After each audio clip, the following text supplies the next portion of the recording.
Today I'm changing the drive shafts. Best way to do it if you ain't got an impact gun is do it before you take the wheel off whilst the wheel is on the ground. I've loosened the middle nut and taken all the other bolts anyway, so it should just come off. But then before you do all that, just make sure you loosen it on the ground and you have a breaker bar.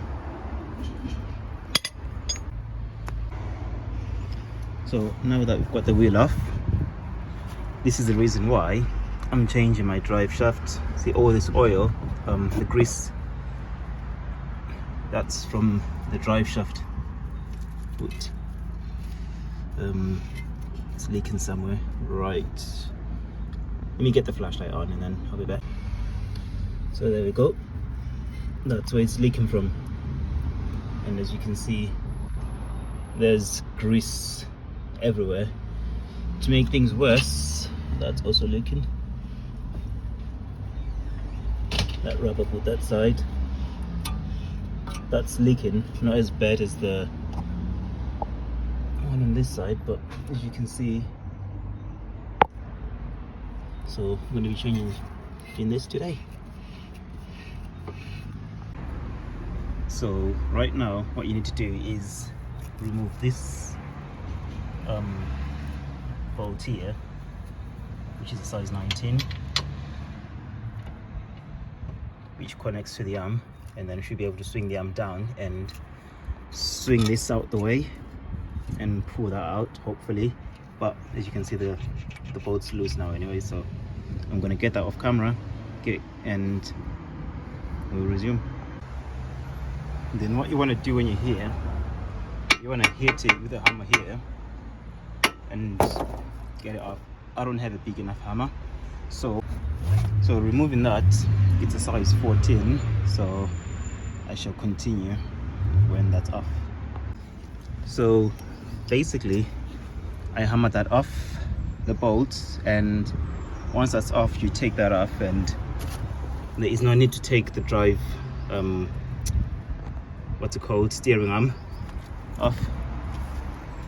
You just pull this to the side and then just push that in and it pops off, and out it goes in the new one.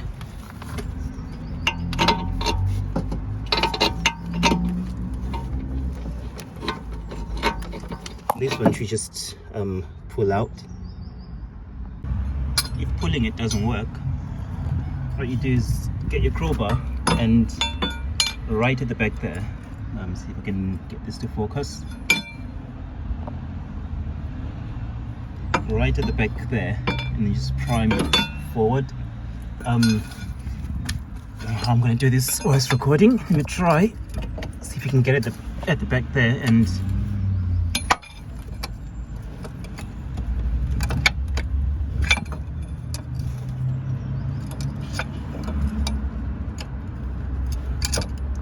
it's coming up slowly.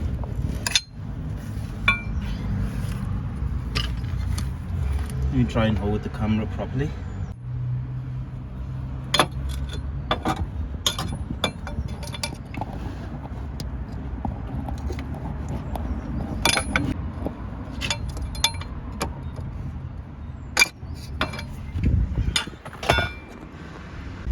Okay, so that's the drive shaft. I've got it out, and I've got a little container to catch the oil that drips out. I managed to spill some anyways, but let's see. It's actually leaking. It's leaking from here on this side, so it's not the actual rubber boot that's leaking. The rubber boot is fine, and then on this one right there, so might as well change it before it goes any worse. So same way you take that one out is the same way you put that one in. Just pull this to the side and just slide it all the way in there, and that's it. Box your uncle. So the drive shaft's in. You start off by putting that end in first, followed by this end in, and then the ball joint back in. I needed both my hands to do this, and I haven't got my tripod today to film. And then I'm going to straighten the wheel and then try and push that all the way in and make sure it's sitting flush in there.